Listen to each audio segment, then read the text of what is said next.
Okay. Hello, everyone, and welcome to our second session in the Product Safety and Crisis Management webinar series, sponsored by UL. My name is Beth Ann Yacobu, and I'm the Executive Director of the Emerson Leadership Institute. We are a center of excellence in the Richard A. Chaffetz School of Business at St. Louis University. And we are very happy to have you here today. As you can see in the background, that is an image of the Chaffetz School right there on our campus of St. Louis University in St. Louis, Missouri. The Emerson Leadership Institute designs and delivers professional training and education. And we are particularly excited about the work that we do in the product safety industry for professionals within the industry and the partnerships that we have solidified throughout the industry. So the Emerson Leadership Institute and ADK Information Services, in collaboration with UL, very excited to bring you the series. If you were with us last week, you had an opportunity to hear from Tom Blewett of UL, as well as Mike Kaufman from 3M, discuss the work that their firms and the challenges that their firms have faced during the COVID-19 pandemic and how they have managed product safety, both from a product and a people perspective. So today will be also be a great session. I'll go ahead and introduce our moderator and contributor for today, Lisa Trophy. She is the Managing Director of the JPMA, the Juvenile Products Manufacturers Association. So not only does she lead the association, which certifies thousands of juvenile products every year, but she also works very closely with ASTM on industry standards. And she's also appeared before Congress to provide testimony regarding the industry. We're very, very fortunate to have Lisa, and we are very proud to claim her as a graduate of several of our St. Louis University product safety programs. So with that, I will turn it over to Lisa to get us started today, and enjoy yourself. Lisa, thank you. Thank you, Beth Ann, for those kind words and for sharing a little bit about St. Louis University. The photo is gorgeous that you see behind us, and I know we're all very eager to go back to in-person learning and many of us to visit St. Louis University again. So welcome, everyone. We are so pleased that you're joining us again for the second session of this first webinar series in 2021. As Beth Ann mentioned, the series has been designed by the Emerson Leadership Institute at St. Louis University's Chaffetz School of Business in cooperation with ADK Information Services. And it's a free series, which is thanks to the generous support of UL. And the vision for the series here over the next few weeks as we finish it out is really to provide a different form of university level product safety education to the field, to all of you. And really that's in response to the travel and business restrictions we've been imposed on us by COVID-19. And so, as you know, we've all been faced with managing crises on a number of different levels, thanks to this pandemic. Many companies have had to pivot, some several times, to continue operations primarily, but also to continue to serve customers and ensure that product safety and compliance don't suffer. There's a lot of talk about this being the new normal of the world, and certainly I know all of us hope that's not the case, but truth be told, as we've adjusted over the course of the pandemic, we're all still very much in crisis management mode. So, we're bringing the series to all of you so that we can learn from experts in the field and hopefully make changes to our business, to our organizations to, manage as this continues on. So today's session is Managing Global Products in Crisis. And before I introduce our panelists, just a couple of quick housekeeping details for you. We do very strongly encourage all of your questions as you think of them. So please use the Q&A box at the bottom of your screen to enter those questions as you think of them. All participants are muted, so that's the best way for you to communicate with us.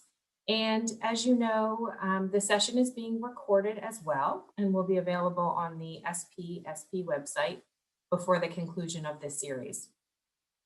So without further ado, we are joined today by two veritable celebrities in the product safety industry, Don Mays and David Kosnoff. Don is the Chief Safety and Quality Officer at Samsung Electronics, where he has oversight of enterprise quality and product safety, working to identify and mitigate product risks to Samsung, its customers, and consumers. Don has also served as Managing Director at Deloitte, leading their product safety and quality services, and as Senior Director of Product Safety and Technical Policy for Consumer Reports. Don has spent much of his career developing and operating labs for Consumer Reports, for Intertek, and for the Good Housekeeping Institute. David is the head of quality assurance for Hasbro, one of the world's largest toy companies. He's been a board member at ICPHSO since 2019 and has also served as an instructor numerous times with the St. Louis University and Emerson Leadership Institute product safety courses. David's prior experience includes leading the product safety team at Amazon and as head of product integrity at Mattel. I am really looking forward to hearing from Don and David today, not only because they're titans of the industry, but because they have some really great content to share with all of us and in a great conversational style today. So again, please submit your questions in the Q&A box as you think of them. They have given me permission to interject a bit so we can answer questions in real time, and we'll address as many of them as we can throughout the session. So without further ado, Don, David, the floor is yours. Thanks so much, Lisa. Thanks, Lisa. David? Don, you want to get us kicked off, and Sure. I'll interrupt you as needed and often, probably.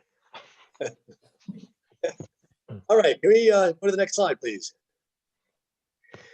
So let's start off by talking about some high-profile safety crises that have affected a lot of companies, things that have been in the news. You know, if you look at Volkswagen and their Dieselgate scandal, the whole issue about too much emissions, and even Takata and the Takata airbags and the millions of cars, over 23 different brands that were recalled because of faulty airbags. You may know about Kobe Steel, also in the automotive industry, that was selling steel that was off spec, unbeknownst to the auto manufacturers that were using their steel and aluminum products. You can't miss the news. It's on a daily basis about the Boeing 737 MAX jets and the problems associated with that, about Johnson's baby powder and asbestos. And the picture of the young woman there is from Theranos, which is the company that was trying to market a blood test using only a single drop of blood.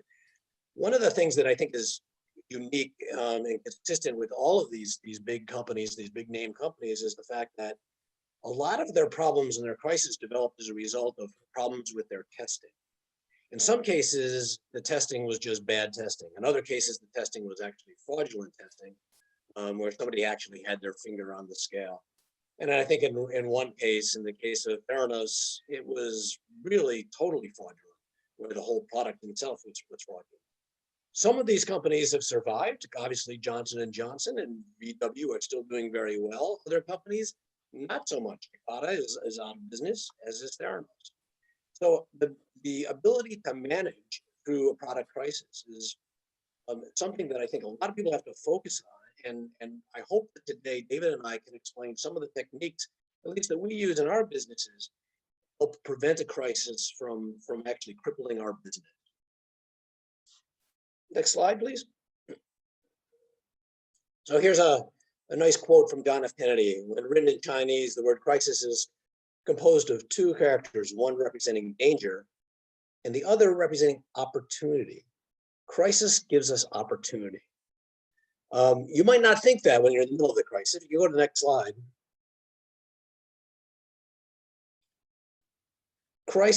Managing a crisis is a painful process. If you've ever gone through that, I think you would know that. And you might realize that that's the reason why both David and I have gray hair. It is a painful process, but it also can be a learning process. And with good leadership and preparation, you can help manage through a crisis on a global. David, you want to add to that? Yeah, and I think it's important here because, you know, the culture is vitally important. The leadership from the top is vitally important. The planning that goes into it is important. And you're going to get more of that later in the presentation. Practice is also vitally important. If you haven't had a recall in a while, you ought to be doing a mock recall.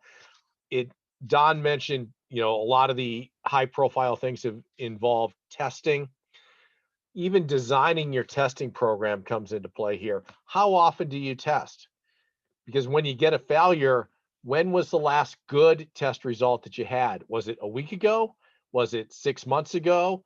Was it a year or more ago? And then how big of a net do you have to cast in order to know that you got all of the potentially bad product out of the market when you get that test report that none of us want to get? So I encourage you to work with your teams and practice if you haven't done this recently. Next slide. So here's 3 chyrons for what I look at, very simplistic view of how you manage a crisis. Starting by identifying a crisis.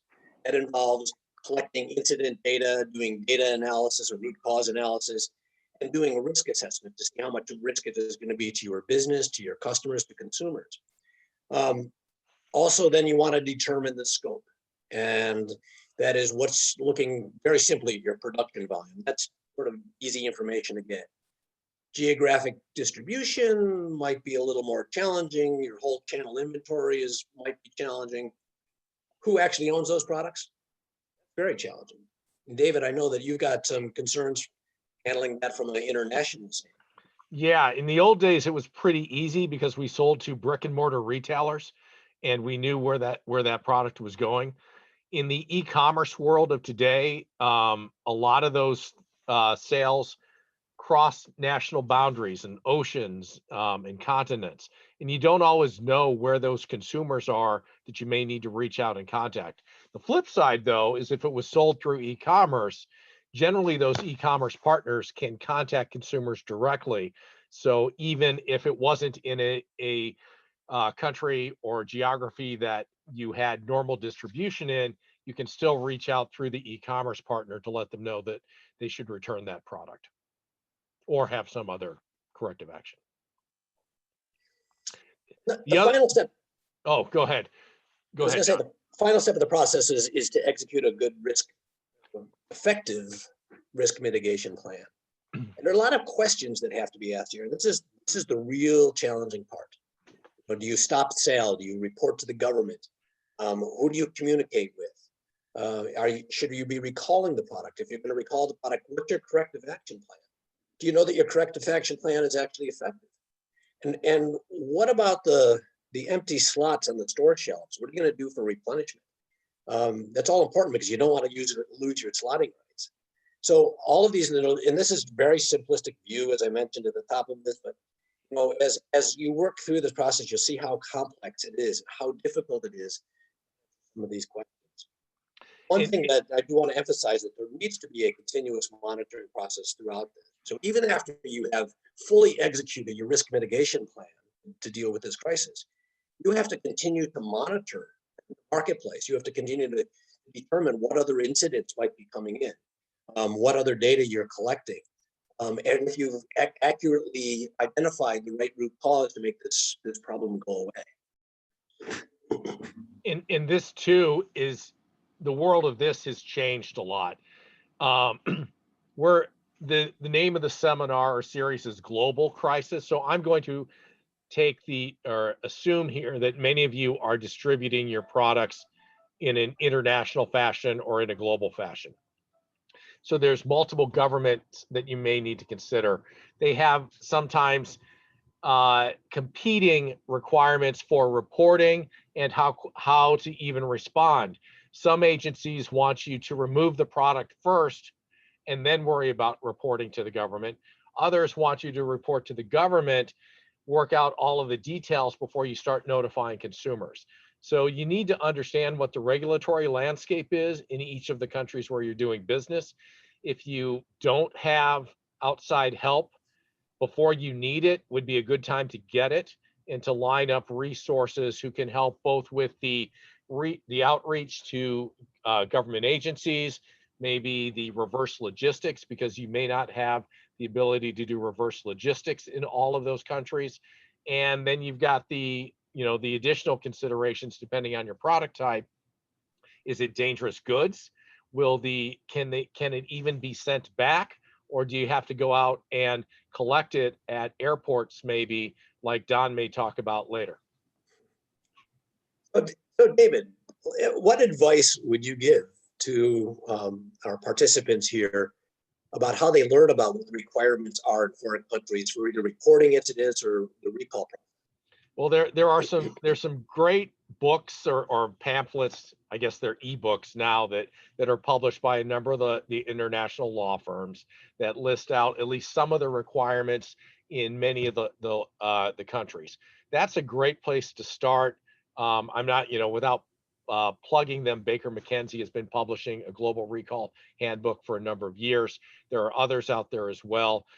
There's a number of law firms that specialize or have practices that specialize in this type of thing. And if they're not already within your on your retainer, you may want to think about lining up with some of them.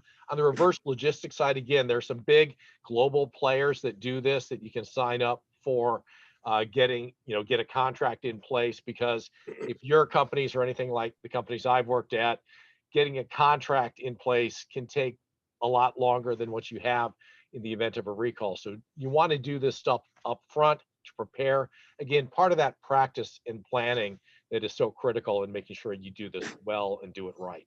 Good point. Planning's key. Next slide. So let's do a deep dive about identifying a crisis. We can go to the next slide, please. So here's my problem.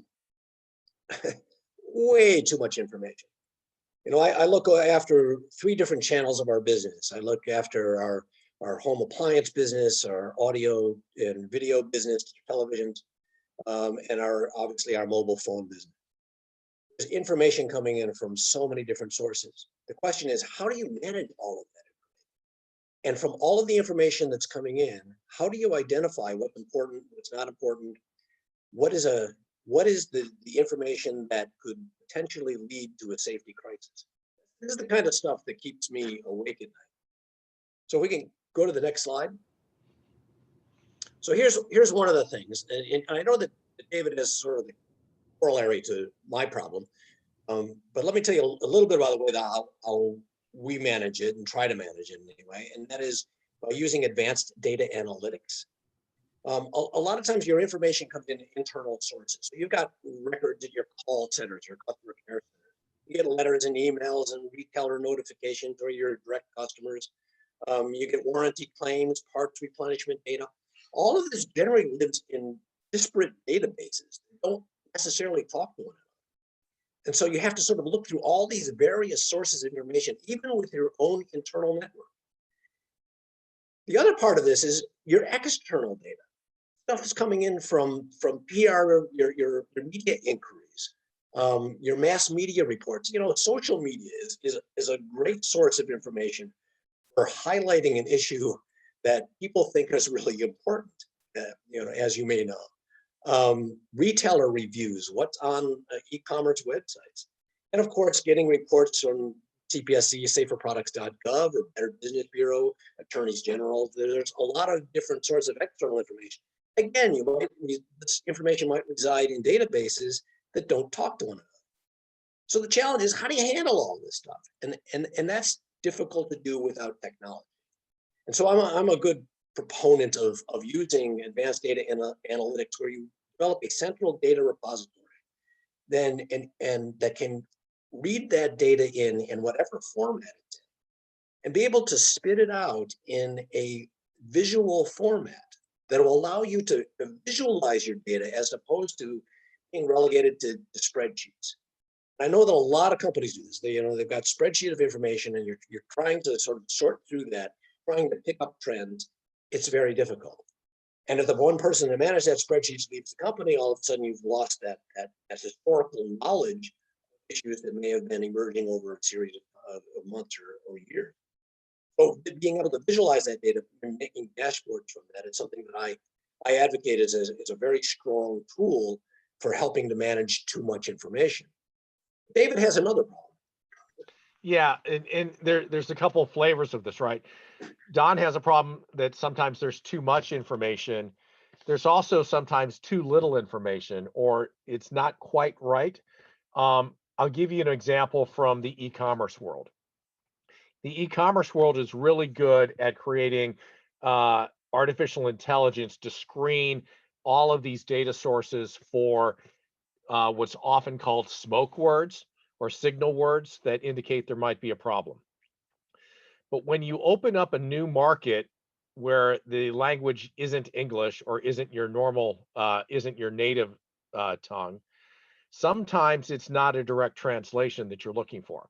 And sometimes words, even within English speaking communities, words mean different things, and local jargon gets in the way. And sometimes even your marketing team gets in the way because they name products after some of your smoke words. And that becomes truly fun because then you have to filter out and add additional logic in. And then like the Amazon Fire is one of them. An Amazon Fire tablet, which Yeah. a lot of people calling about Amazon Fire tablets, it doesn't mean that there's a problem, or it doesn't. So it's you need to think through these things again up front, plan through, and then sometimes you just get a one-off that is so outside of anything that you would have expected that you've got to go back and say, what's going on here? And begin really peeling back the layers of the onion, doing the deep dive to try to understand what's going on. Sometimes it's someone playing a joke or trying to get money out of you, but you got to take them seriously anyway and confirm that there's not a real problem there. It's a good point. There's a few tools that we use, such as voice to text analytics. So when somebody calls in, let's say to our call center, it gets recorded and then it gets translated electronically to actually text, so anybody else can read it. The translation is not absolutely perfect. Somebody on the other end of the phone has got a heavy accent, or you don't have a good cell phone connection. You might find that you've got a lot of words wrong. So it's about 80 to 90% effective, but it really forces you to look at the trends and pick up any kind of the, as David called them, smoke words, and try to drill down on those particular issues to see if in fact what's behind that issue.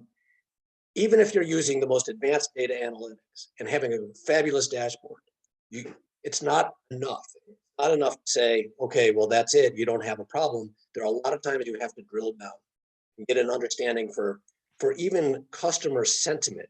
How angry are people about it? And are they using the wrong words to describe it? And as David sort of alluded to, there are also fraudulent claims out there that make false claims about your product that still need your attention. You still need to be able to chase that down and make sure that it's not a true problem.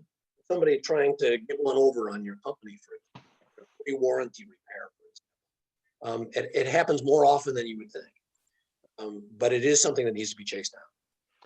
Hey, Don, a question came in that I see. The question is, what quantifies as a trend? 1 complaint, 2 complaints? It's been said, I think, that 1 data point, 1 piece of data is a point, 2 constitutes a line, 3, you can get a curve, and a good engineer can extrapolate an entire surface from a single data point. So, I'd love to get your take on this, and then I've got potentially some flavors of the answers on that as well. The answer is either yes or all of the above. No, it's tough to say that because it really depends, at least in my mind, it depends upon the severity of the incident. If it's a fatality, one is too many. And that is something that actually has to be very, very closely. With a very serious injury, a hospital treated or an admitted injury, absolutely needs to be. In other cases, it depends on whether there's an injury, whether there's just a risk of injury, or whether it's perhaps even just a simple compliance problem, a labeling problem with the product. You may allow a few of those to accumulate before you decide to take action. It really depends on what I call the risk threshold of the company.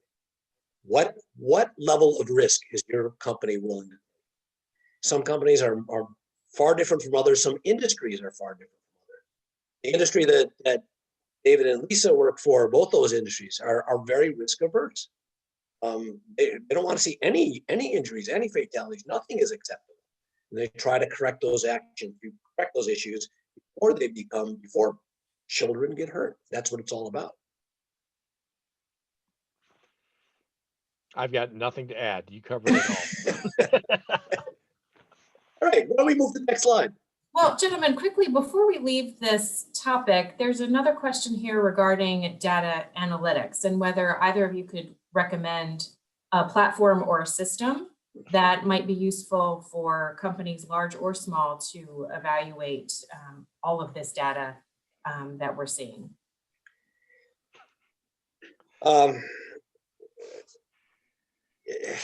No, I cannot recommend a single platform. Simply because the best data analytic systems are actually custom built for the client, wherever you're because data sources are different, your risk threshold is different. You might find that an analytics platform that works in your sales department might be also suitable for the analytics platform that works in your safety department. Generally not a one size fits all. So there are a lot of companies out there that play in this space. I used to work for one of them at Deloitte that played in this space that provided that the customized technology was customized. There's not really off-the-shelf software that you can use. There are simple things that you can use for just scraping the web, doing one thing. But putting it all together to make a meaningful analysis of that information coming in, far more difficult. I entirely concur. There's not a silver bullet here. And what systems you have and your core databases, all is going to play into it. I will say that there's been some interesting work done in this space. I believe Dr. Alan Abramson at Virginia Tech has done some interesting work, and you could reach out to him or his grad students, and they may have some ideas on how to help you with this. Yeah, that is a good source. He's quite intelligent on that idea. So you've probably seen this risk equation. If you've taken any of the SLU courses in the past, you've probably seen this presented by at least a few presenters, that risk is equal to the hazard times the exposure. The hazard is, risk of fire, risk of laceration. What is the actual level of hazard? The exposure could involve things like how many products are actually distributed in the marketplace, to what is the likelihood or probability that somebody's going to get hurt. So you can have something, clearly something that's a chainsaw is extremely hazardous, but what is your exposure? Your exposure could be actually pretty small because the distribution of chainsaws in the marketplace is relatively small. And the time that somebody would actually use that chainsaw is pretty small in comparison to, let's say, outdoor power equipment like lawnmower, for example. So you have to look at risk from that standpoint. But if you go to the next slide, I'd like to more complicate this by talking about an additional factor, multiplication factor, that I think needs to be considered. And that is that in addition to the hazard times exposure, you need to look at vulnerable populations. And Lisa and David's businesses, it's looking at children. Children are a vulnerable population. And you're far more sensitized to safety issues with children than you are for, let's say, middle-aged adults. You have to look at previous history. Has your company had a previous problem with this kind of issue? Or have your competitors? I think it's things that you look at. What's the sensitivity of the issue? The CPSC has got certain issues that they follow very closely. Furniture tip over being one of them. In fact, even this morning, there was an announcement of a recall for furniture that had been tipping over. And so they will recall a product because it doesn't meet an industry standard, the industry ASTM industry standard. And so in the media would pick up on this too. So there's also the risk of exposure to the media. You know, somebody who used to work for media companies, there was a lot of interest in pulling together a juicy story. It always involved a victim. You know, you had the victim that somebody got hurt by this product, and oh, this bad company that was selling this product. It's not always that cut and dry, but the media does like to report on those kind of things. So there is that additional level of risk associated with that. And then there's risk of a lawsuit and class action suits, of course. And there's risk of government investigations.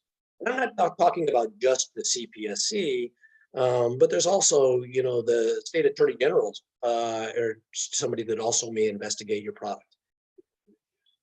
These are things that have to be considered to go above and beyond the standard risk. And I would add that this gets back to something that Don talked about right at the get-go, which is the culture of the organization and leadership from the top. Often the business would like as little media exposure as possible when something goes wrong. That is in direct conflict with the idea of notifying as many affected consumers as quickly as possible. So you do have to think about, you're going to have some conflicting things going on within the culture of the company. Even in the best cultures, these things come up, and you need to make sure that you're always focusing on the most important stuff here. Yeah, if bad news is going to come out, it's best for it to come out on a Friday afternoon, right? So. Indeed. Next slide, please. Let's talk about determining the scope of the crisis. Slide.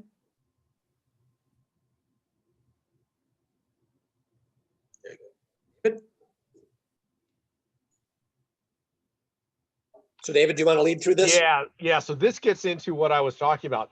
You know, how you design your testing programs and monitoring programs is pretty critical here.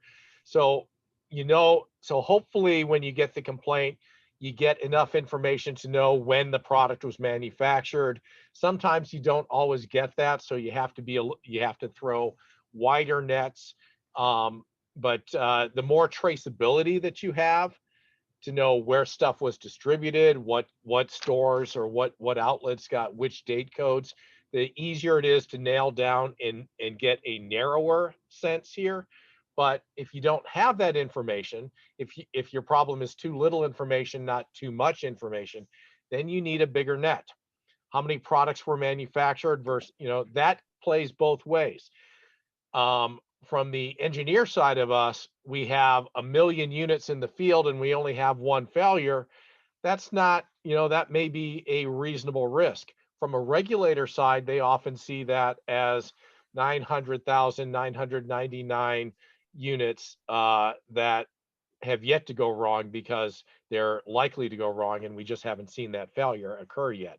So it's important to know. The regulators are going to want to know it, and it's important to figure out if you've got a big problem, little problem, and this design versus manufacturing issue always comes into play. The engineers always want to say it was a manufacturing problem. The manufacturing people always want to say it was a design problem. At the end of the day, you need to, it's important because if it's a manufacturing problem, it may be a portion of the items. If it's design, it likely impacts the entire manufacturing run. Again, where the products were distributed comes in. It's not always known these days. You know where we sold them, but where the distributor then sent them, where e-commerce or with international sales where they go, it's difficult. But getting to this information as quickly as possible Again, have that plan, have the templates that you can pull out and just say, this is what we need. We need A, we need B, we need C. Joe, you're responsible for A. Meredith, you're responsible for B. Sally, you're responsible for C. I need this information in the next 2 hours. And that's the kind of speed that you need to get to. And then you also need that engineering deep dive to say, is this a rare occurrence? Is this going to continue to happen? Is there a corrective action that we can do that can correct it? Sometimes you're lucky and there's a software fix that can be pushed out to the product that might correct the failure. Other times it might require someone to come into the consumer's home and fix something.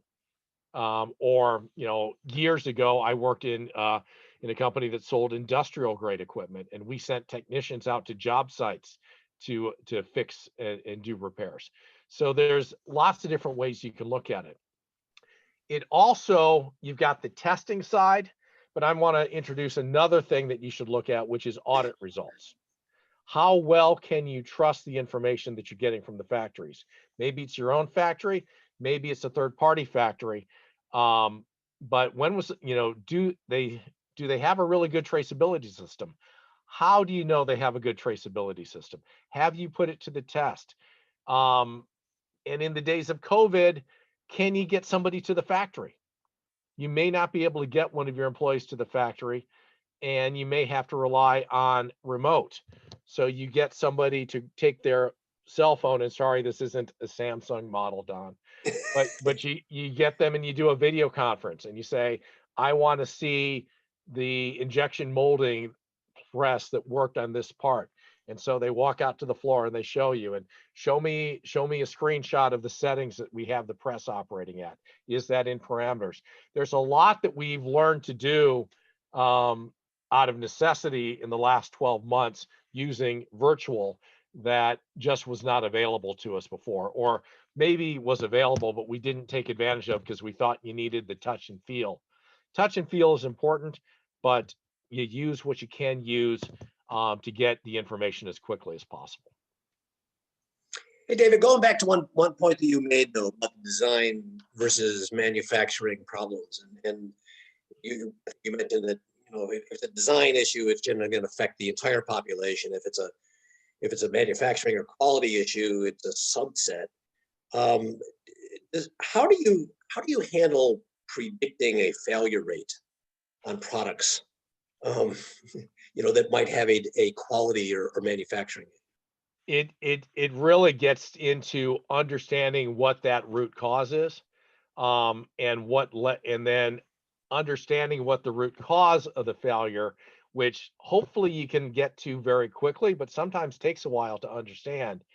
Once you understand that root cause, if you've got good data again, then you can begin to predict what the likelihood of the opportunity for a failure occurring.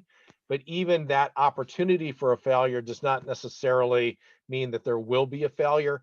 Often there may be multiple steps involved to get to the hazardous condition. So there may be a part that's slightly out of spec.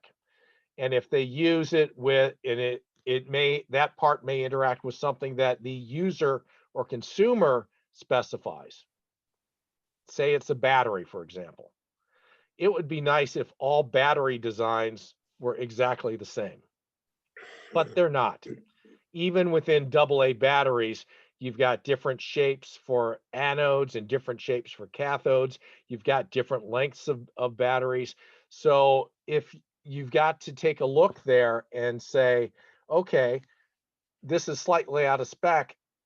Is it with all batteries? Is it a portion of the batteries? There's a whole range of areas that you need to take into account when you're assessing the likelihood of a failure, because most failures don't occur with just a single step. Absolutely. Good point. Thank you. Let's move on to the next slide. Let's talk about executing a risk mitigation plan. Next slide, please. This is one of the things that we do. Oh boy, you don't get to see the slide that I see, unfortunately. Um, we normally set up what we call a project management office in the event of handling a product safety crisis. And that product management office is staffed by people from stakeholders from around the company. So there are people in our legal department who's in charge of product liability. There's people that are in charge of compliance in our legal department. There's the government relations folks, the people that interact with, let's say, the CPSC. There's the public relations or risk management people. You get the sales and marketing team generally involved there. You've got your customer care team or your service network that's there. The people that also man the call centers.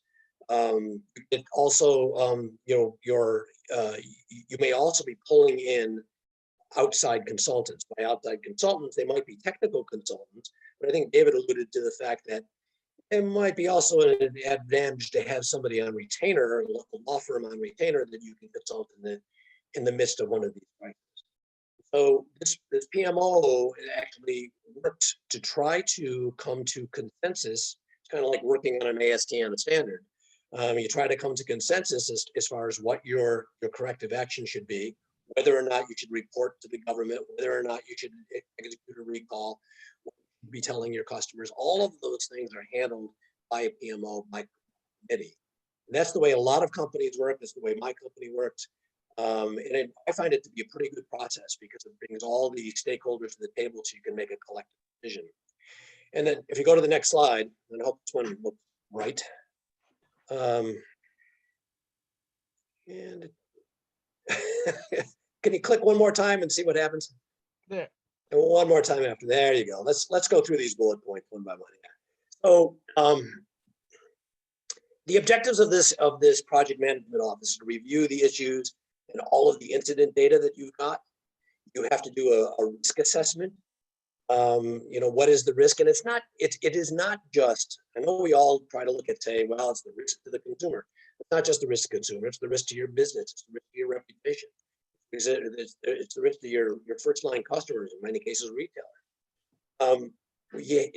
The team also escalates the issue to the senior leadership or executive leadership. Your CEO ought to know about this if you're contemplating a recall.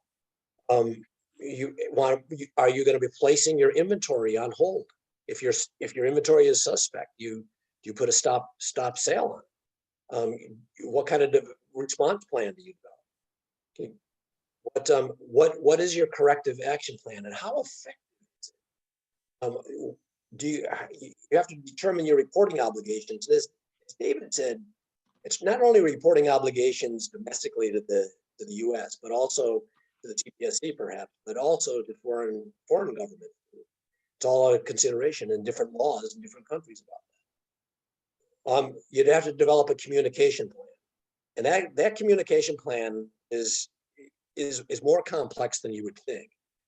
If you're going to recall the product, there's a press release, and the language of a press release is negotiable. Sit down, they sort of work out the word, a little bit of control. But that's one type of communication when the CPSC will release the information. You have to communicate internally to your team, to your staff, to your employees. You have to communicate to your customers, meaning your retailers. And then what is your outward communication to your consumers? You also have to develop a reverse logistics plan. You pull that product back. In the event of a recall, there's a requirement that you need to destroy that product and have witness destruction of that product. Prepare a post-mortem report. And this is all about learning from your mistakes and put them down in writing so you don't make the mistakes. Anything you want to add to that? Yeah, a couple of things. One, the negotiation on the press releases and communications from regulators in the U.S. with the CPSC, that is negotiable somewhat. It used to be more negotiable than it is lately.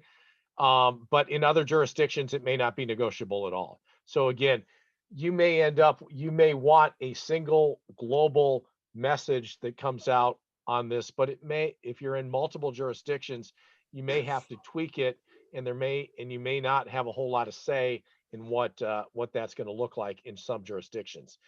The other I'm going to hit on again and again, which is the reverse logistics.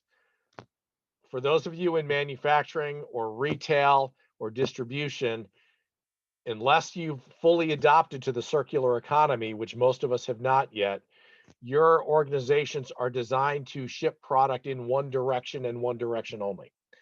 And you may not have the infrastructure or even the network to bring product back. So that's something you need to understand and understand quickly. And even if you have the ability to bring it back, a large recall may overwhelm what infrastructure you have. So you need to think about having those resources lined up and ready to go before you need them. Otherwise, you're going to be scrambling and it's going to be ugly. Painful process. Painful. So let me talk about a case study. I talked about learning from others' mistakes. Maybe you can learn from a mistake that Samsung made with their Galaxy Note 7 cell phone. For a while, you couldn't get on an airplane without hearing the flight attendants or pilots say something about that if you had one of those phones, don't get on this plane. You can't bring it on the plane. It had been recalled. It was announced all over the place. It was actually a very effective recall, but the reason why it was recalled is because the company made mistakes. We rushed the product to the market. It had actually two different defects. You can go to the next slide. I can talk a little bit about what we've done. The fact is, and one of the mistakes that a lot of companies make is that when you identify a root cause, a lot of times you place it with identifying that single root cause and then moving ahead with a corrective action. Sometimes there are multiple root causes, and that is one of the cases here.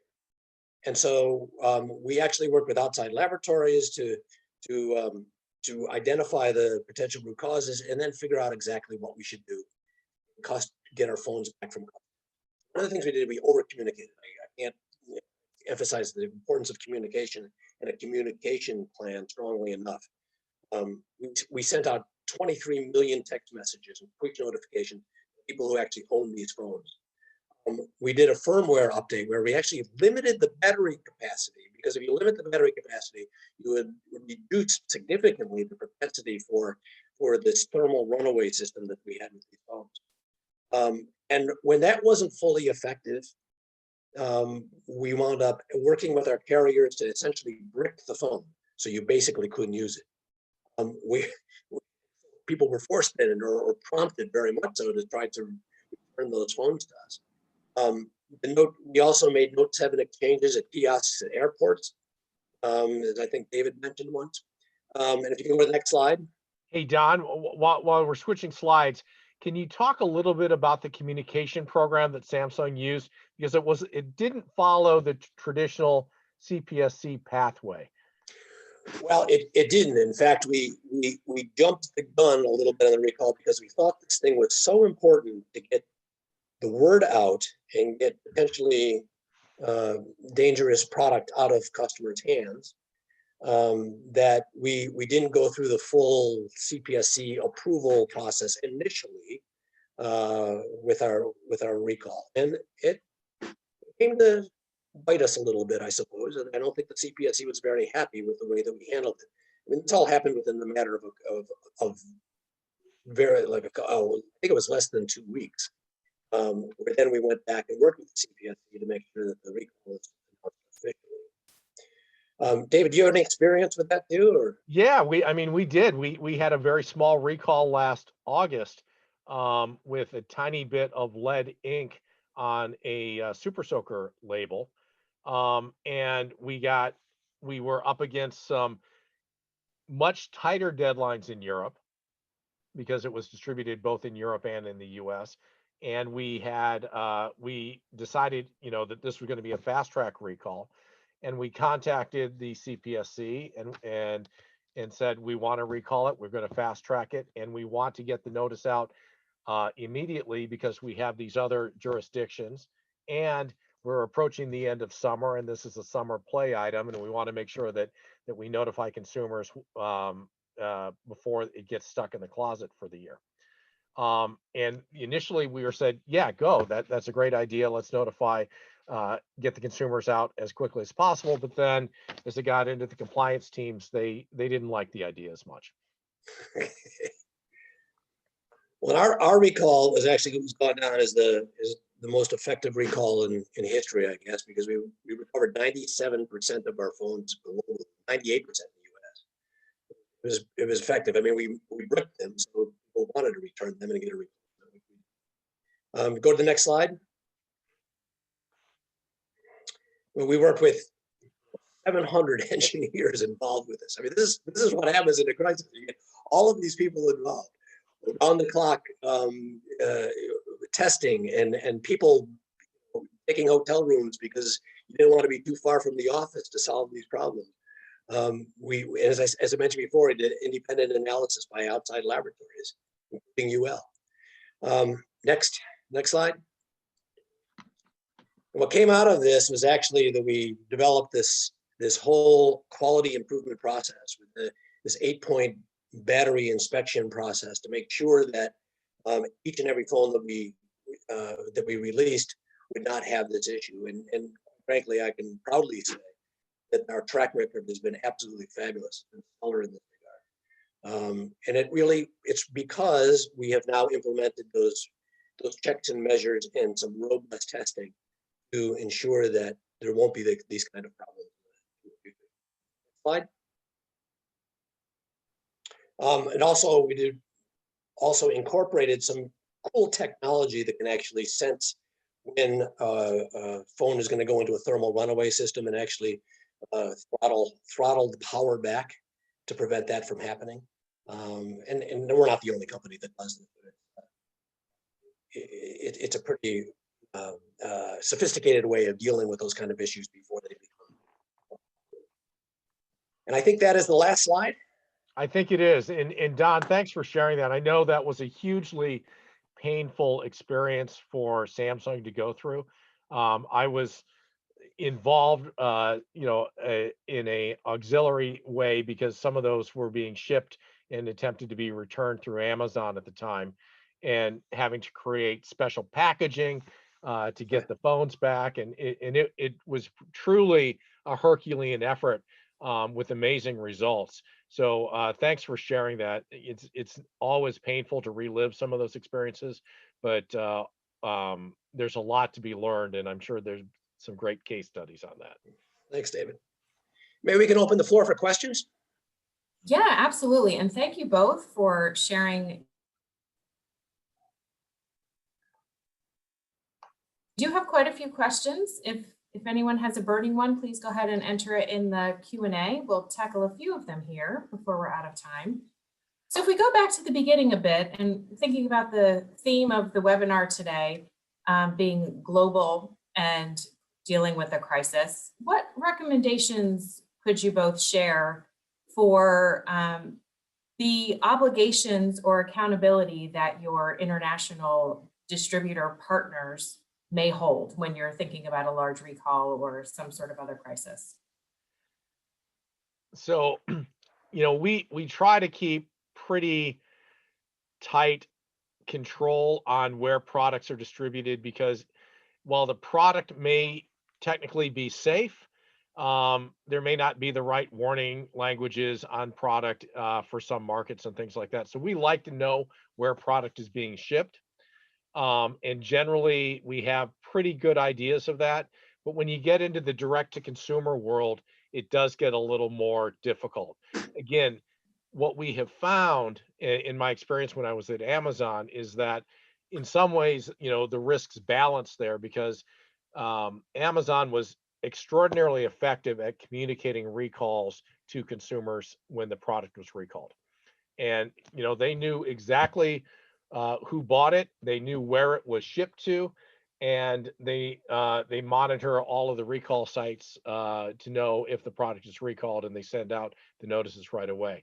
So you get that immediate notification, which is good.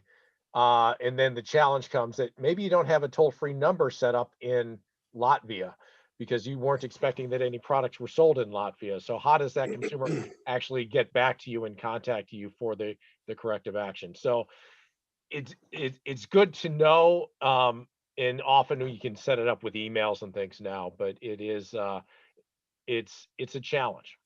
And the bigger the company, the harder it is. Yep. That's right. And so back to one of your earlier slides, Don, about the revised risk equation. And so we have a question here, and I think it points to the culture discussion a bit as well. And so how can we use the risk equation to focus on what might be considered a company risk versus something that's applicable to just a single product out there?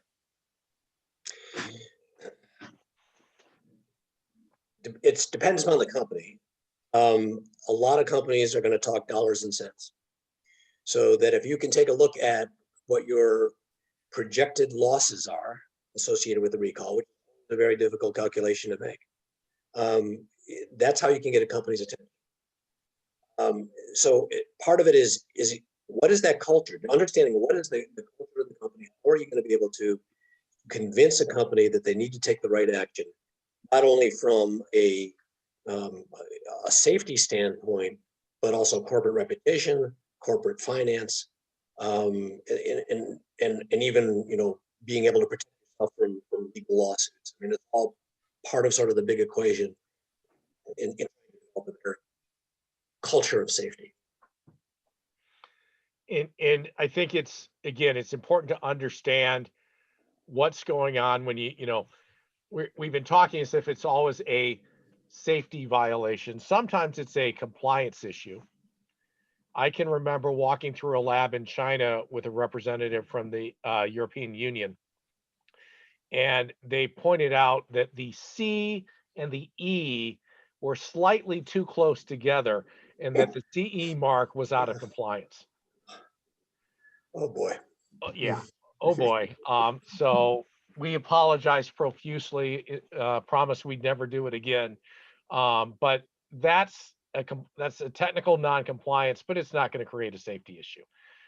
So how you handle these, it does depend on what the impact to the consumer is going to be, or the end user. It may, it's not always a consumer product. Sometimes it's an industrial product, but you need to take a look, and you need to have some judgment and do some assessments.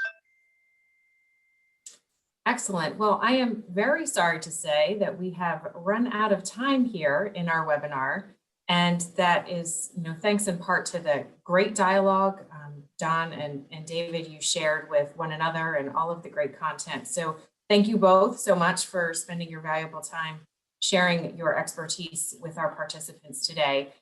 We could talk for the next 4 hours, I think, about this great stuff. So again, thank you.